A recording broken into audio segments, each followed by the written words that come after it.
Usually when we sit down to record one of these, we're looking at history, in the rearview mirror. Right, the dust is settled. Exactly. The dust is settled. We have hindsight.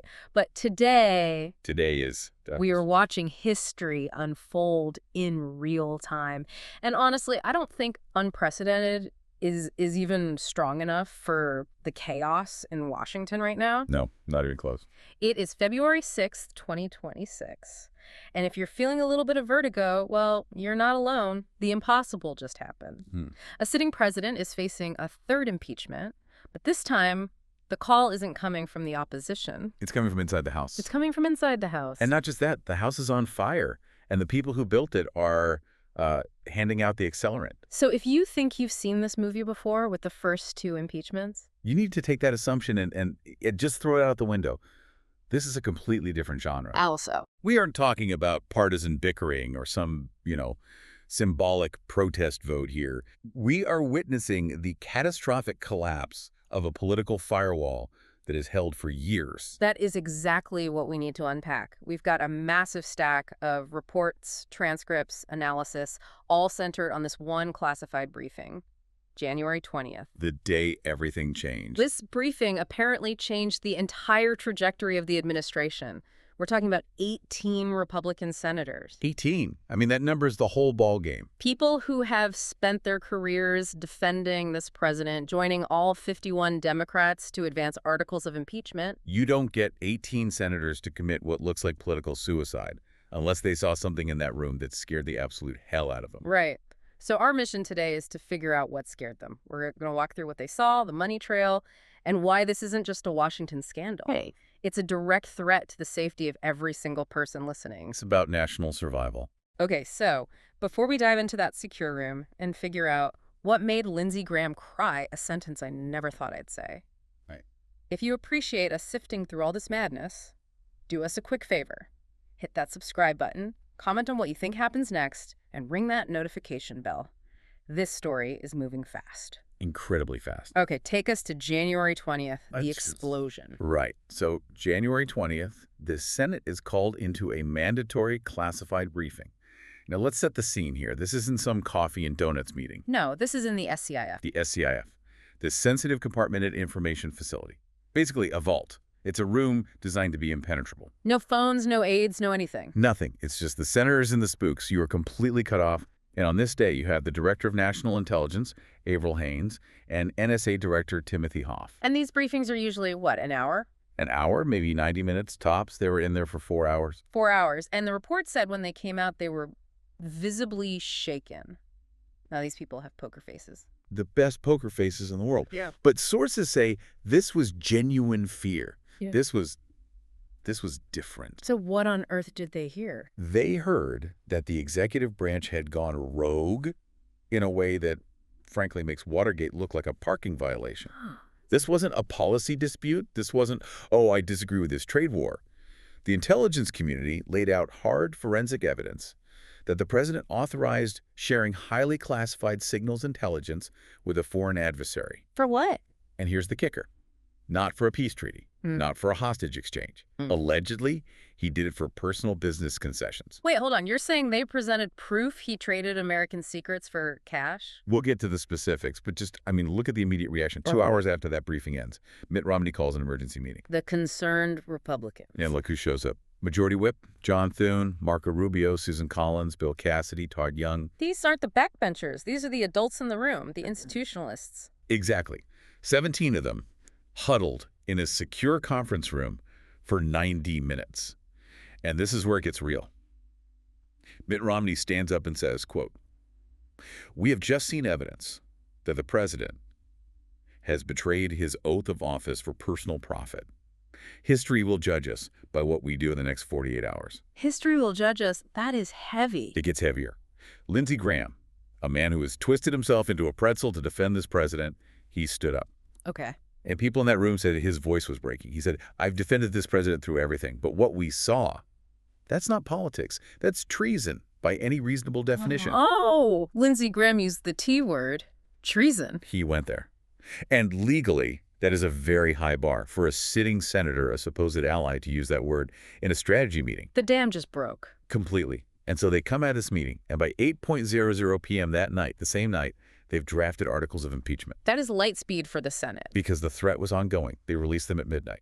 Article 1, betrayal of national security for personal gain. Article 2, obstruction. And they bypassed the House, which, that's the part that I found confusing. Can they just do that? It's a bold constitutional move, but they argued the House loyalists would just burn the Constitution to protect him. So this coalition said the Senate has an independent duty to act on direct knowledge of high crimes. So they went straight for the jugular. They did. Okay, let's get into the smoking gun. We hear the word bombshell every other week. Why is this different? Why couldn't they spin this? Because usually scandals are about interpretation. You know, he said this, but he meant that. Right. This time, it's math and physics. It's hard data. The intel community brought receipts. They're calling it the 3 pillars of evidence. Okay, let's break these down. Pillar number 1. Pillar 1, intercepted communications. This is the NSA's part. They walked in and played tapes, decrypted transcripts, encrypted messages. The president on tape explicitly stating he is sharing classified info. He actually says it. I am sharing secrets. It's worse than that. He acknowledges it's classified, and then he uses the specific code words for the programs. Why does that matter so much, the code words? Because it proves intent. It proves he knew exactly how valuable and dangerous this information was. You can't claim I didn't know it was secret when you're caught on audio using its top secret designator. Unbelievable. And he connects it to business deals on the same recording. In the same breath. The hubris is just astounding. Okay, pillar 2, the money. This is where it really hits home. The Treasury Department traced wire transfers, totaling $2.3 billion. $2.3 billion with a B. With a B, over just 6 months. And the pattern, apparently spotted by Senator Elizabeth Warren, is undeniable. What's the pattern? A classified disclosure happens, and within days, a massive wire transfer hits accounts associated with the president's projects. It happened 11 separate times. Give me an example. Okay. August 12, 2024.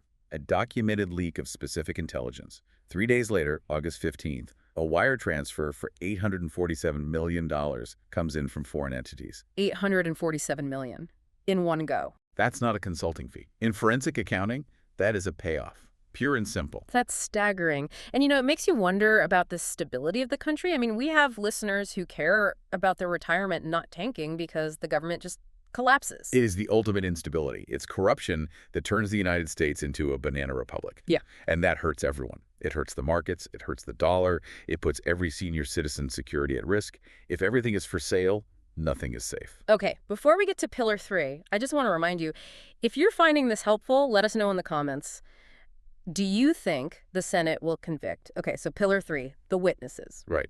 The usual defense is it's anonymous leakers or the deep state. Not this time. Not anonymous. 4 specific national security officials who used proper whistleblower channels. 2 military officers, an NSA analyst, and a White House national security staffer. So people who are in the room. In the room where it happened.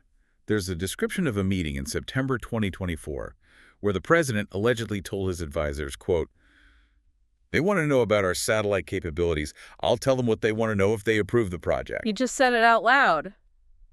To his staff. To a room full of people sworn to protect the Constitution.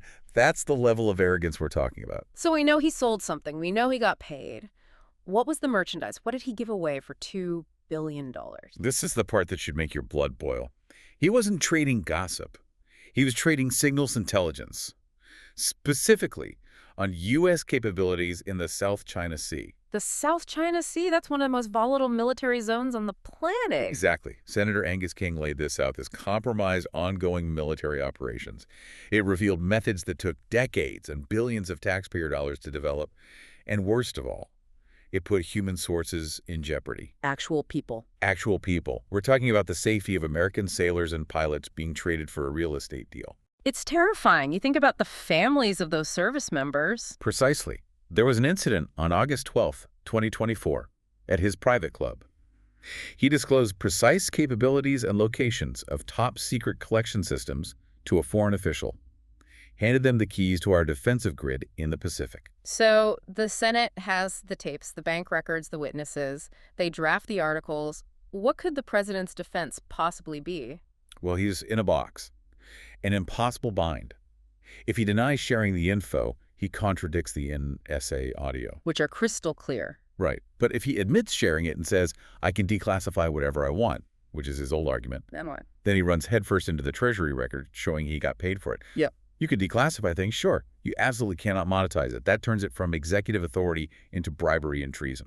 So he can't deny the act. He can't justify the money. What did he do? He went on TV Thursday night and did what he always does. Attack? He attacked the jury, called the 18 senators traitors, threatened to primary them. That seems like a bold strategy. It's a strategically disastrous one. He needs to keep defections under 16 to survive conviction. He needs 34 senators to stick with him. And he's attacking the very people who are on the fence. He's pushing them toward the Democrats. He's used to bullying, working, to the party falling in line. But these senators, they've seen the evidence. They know if they acquit him now, the Republican Party can never run on national security ever again. So they're weighing the anger of his base against the entire future of the party. And their own legacies. Which brings us to the so what? Why does this matter beyond the D.C. horse race? This feels like a constitutional crisis. It is. If this conduct is allowed, if a president can monetize state secrets for personal gain and get away with it, then the check on the presidency is dead. It's over. And in the meantime, the government is just at a standstill. Completely paralyzed. Cabinet officials don't know who to listen to.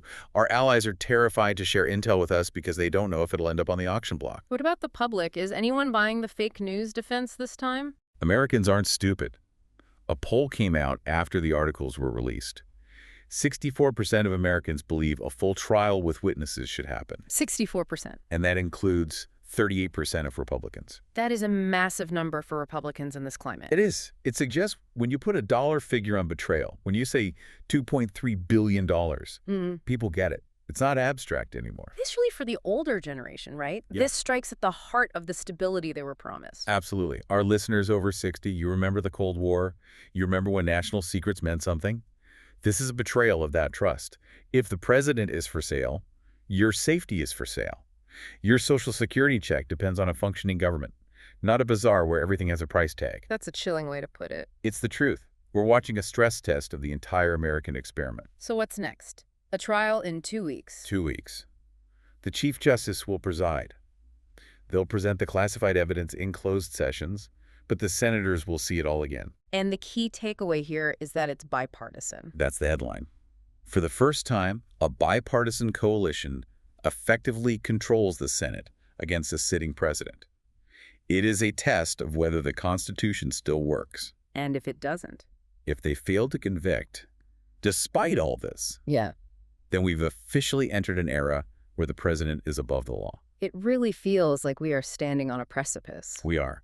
The founders designed impeachment for exactly this scenario. Abuse of office for personal gain. If this doesn't qualify, well, nothing does. We are going to be watching this like hawks, and we will be right here to break it down for you as the trial unfolds. You have to. Before we sign off, one last reminder. If you want to stay informed without the spin, make sure you subscribe and hit that bell. We're going to be covering every single day of this trial. And hey, protect yourself out there. Information is power. Couldn't have said it better myself. Thanks for listening to The Deep Dive. We'll catch you on the next one. Stay safe.